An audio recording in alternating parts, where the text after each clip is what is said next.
سلام زغبركم تخطاتلتي سينما سمر على زينا سبورت حزالكم قريبا لخو نمكتتالكم بخبري عدم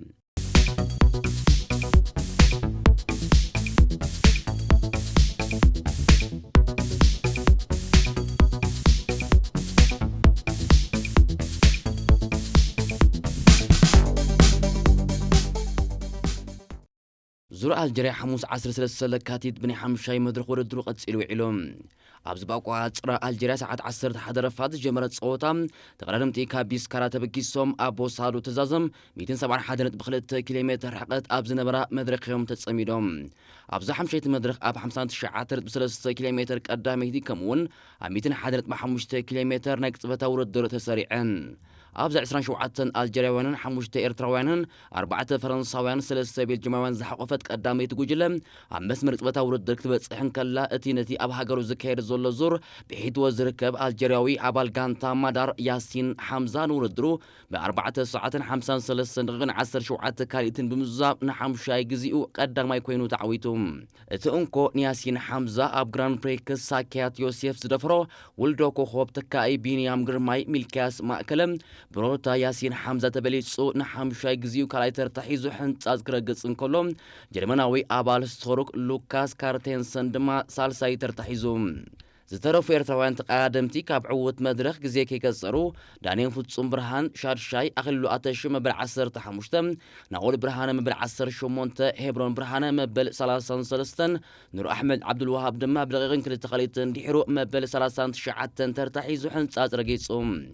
بز مسرت عود حموش مدرخات زور الجريا ياسين حمزة بعشر شوعات ساعات 39 دقيقة 3 كاليتن مرحلة عقيبو نابشار شاي مدرخ أغنيهم ملكاس مأكل بتماثال جزيد حيرو قال أي بزي كازي مسمرح بتماثال الساعات داني فوتسوم برهان مبل تشعي هبرون برهان مبل 10 تخلت أخلو أتش مبل 10 تحمشتم نعود برهان بشوعات دقيقة 40 شمونتن كاليتن دحيرو مبل 50 شمونتن سموك دقتو كان تخي قدعك أنزو تتصاويرو وردرو زقتصل زلو نور أحمد عبدالوهاب دمام بتشعات دقيقة حدا خاليتن دحيرو مبل سوسان سلستن ترتحيزوم بنت بياسين حمزة ب 54 نت بقداماي ملكاس مأكلم ب36 نت بكالأي هبرون برهانة ب5 نت ب10 داني فوتسوم برهان ب4 نت مبل 10 سلسة ناود برهانة ب3 نت مبل 10 شوعاتم نور أحمد عبدالوهاب ب2 نت مبل 10 شعات ترتحيزلهم هبرون برهانة ب10 نت مرحنة أنبس عقب زور الجريا عكيبهم الجرياوي يوسف روغوغي ب17 نت بيختلهم بالجماوي أبالتين فلاندرز غريغور ليمارا ب13 نت بسالساي ترتحيزهم ميلكاس مأكل مريحنة بلوس من السي نيزور الدر عكيبولهم إيطالياوي توماس بولوغنوسن سويزرلانداوي جوناس مولرن بمعاد تبليت صوم يختلهم مسمرحي ميلكاس بتماثال جزير داني فوتسوم برهان رابعين هبرون برهان شاوعي أخلو أتشم بالعصرين نعود برهان بشوعات رغن 40 شمون تنكاليتن دحرو مبل 24 ترتاحيز لهم بقانت هجروت قانت إيرترا ب52 ساعة 58 دقيقة 3 خليتن الجرياويت مادار برو سايكلينج تيمن إيطالياويت تيم تكني بسن بمعالت بليت ساك قدامي تخينا تمرح اللام أصلت أني هجروت قانت بشكلة إيرترا موسي أسهل نزيت أو تأمل كيتو بتليفون أبزها بالنحت سير حبريتام 4 كلتن الجرياوان أنت أشدوشت إيرتراوان تقادمتي قالوسو بمحلوم نوتناتهم أم تكبارك قليل زي بحال بدوهتا ديقتمهم مهلاو قليتهم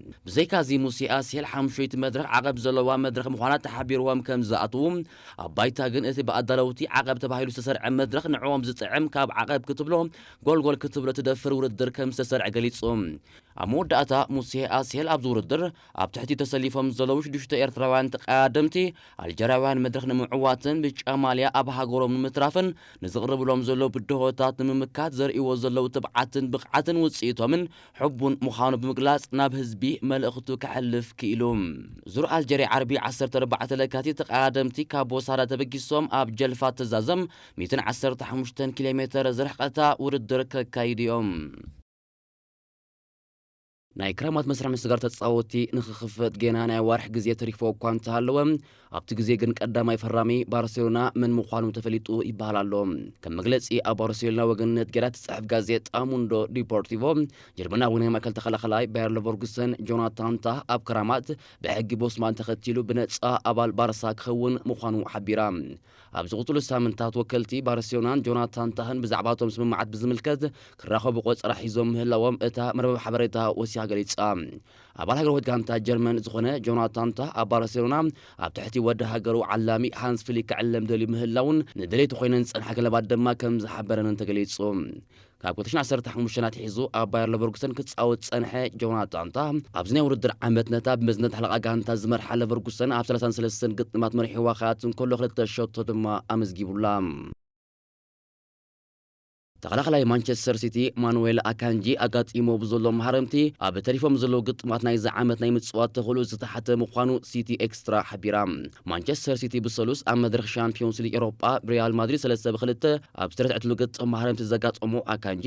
ኣብ ዕረፍቲ ብሪኮሊውስ ተቐይሩ ምውፅኡ ዝዝከር እዩ። ኣቐዲሞም ኣብ ልዕሊ ኣካንጂ ተኻይዶም ዘለዉ ምርመራታት ከም ዘነጽርዎ እቲ ተኸላኻላይ ክሳብ 3 ኣዋርሕ ካብ ግጥማት ክለቡ ከም ዝርሕቕ ዘንፍት እዮም። ኣካንጂ በዚ ኣቐዲሙ ዝተገልጸ መቓን ግዜ ዝምለስ እንተኾይኑ ኣብ ናይ መወዳእታ ግጥማት መድረኽ ፕሪምየር ሊግ እንግሊዝ ከምኡውን ኣብ ዋንጫ ክለባት ዓለም ዳግማይ ተመሊሱ ክጻወት ከም ዝኽእል ይሕበር። ማኑዌል ኣካንጂ ኣብዚ ናይ ውድድር ዓመት ኣብ ኩሎም ውድድራት ኣብ 30 ግጥማት ተሰሊፉሎም። ብዝያዳ ውዕል ተጻወታ ምሕዳስ ተጸሚዳ ዘላ ባርሴሎና ኣብ ዝሓለፉ 24 ሰዓታት ንውዕል ሮበርት ሌቫንዶቭስኪ ክትሕድስ ድሕሪ ምስምምዓ ሎሚ ድማ ንተስፉ ናይ ማእከል ተኸላኻላይ ስጳኛዊ ፓው ኩባርሲ ውዕሉ ከም ዘናውሐትሉ ብወግዒ ሓቢራ። በዚ ሓድሽ ውዕል መሰረት ድማ ወዲ 18 ዓመት ኩባርሲ ክሳብ ክረማት 2029 ኣብታ ክለብ ዘጽንሖ ሓድሽ ውዕል ኣሲሩ። ኣብ ዝሓለፈ ቀረባ ግዜ ባርሳ ንውዕል ሮናልድ ኣራኾ፣ ፔድሪ፣ ጋቪ፣ ጀራርድ ማርቲነዝን ምሕዳሳ ዝፍለጥ እዩ። ጌና ብ18 ዓመቱ ንባርሴሎና ኣብ 60 ግጥማት ወኪልዋ ዝርከብ ኩባርሲ 4 ናሾቶ ቀረብ ገይሩሎም። ማንቸስተር ዩናይትድ ወዲ 19 ዓመት ናይ ማእከል ተኸላኻላይ ቦርንማውስ ስጳኛዊ ዲን ሁጅሰን ኣብ ክረማት ንምዕዳጉ ኣንቂዳ ምህላዋ ዘሳን ሓቢራ።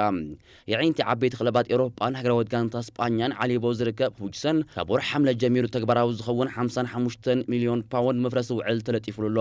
ንኣሰልጣኒ ማንቸስተር ዩናይትድ ሩበን ኣሞሪም መሲጡ ምህላው ዝነገረሉ ሁጅሰን ማንቸስተር ዩናይትድ ነቲ ስጳኛዊ ኣብ ክረማት ንምፍራም ኣብ እትጅምሮ ስራሕ ካብ ከም ባርሴሎና፣ ሪያል ማድሪድን ናይ ጀርመን ክለባት ብድሆታት ተጋጥማ ከም ዝኽእል ዘሳን የንፊታ።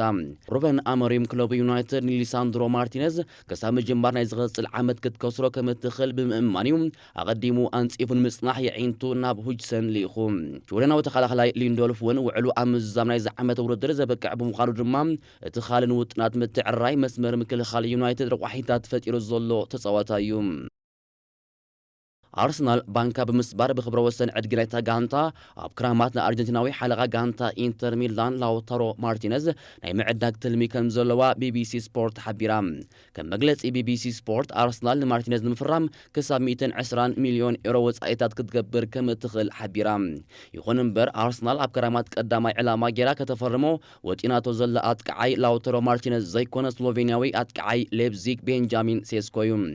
ኣርሰናል ንሴስኮ ዝሓለፈ ወርሒ ከተፈርሞ ሓያል ጻዕርታት ከተካይድ እኳ እንተተረኣየት ሌፕዚግ ምስ ኣርሰናል ቢዝነስ ከተካይድ ፈቃደኛ ኮይና ብዘይምርካባ ግን ኣርሰናል ንወርሒ ጥሪ እዚ ዝበሃል ኣጥቃዓይ ከይዓደገት ከም ዝሰገረታ ኣይርሳዕን።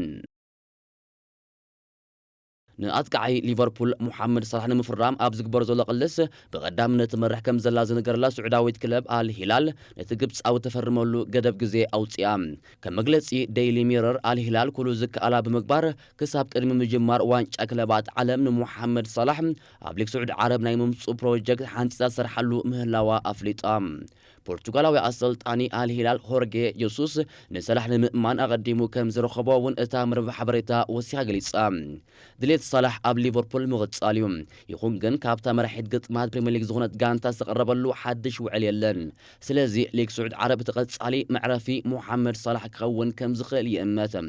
ኣብዚ ዓመት ከም ነቢት እናሓደረ ዝምቅር ዘሎ ሰላሕ ኣብ ኩሎም ውድድራት ኣብ ዘካየዶም 35 ግጥማት 27 ሾቶን 19 ቀረብን ብምግባር ንዝበለጸ ተጻዋታይ ፕሪምየር ሊግ ናይዚ ዓመት ኣብ ዝግበር ዘሎ ቅልስ ብዘይ ተቓጻጺ ኣብ ቅድሚት ኮይኑ ይመርሓሎም።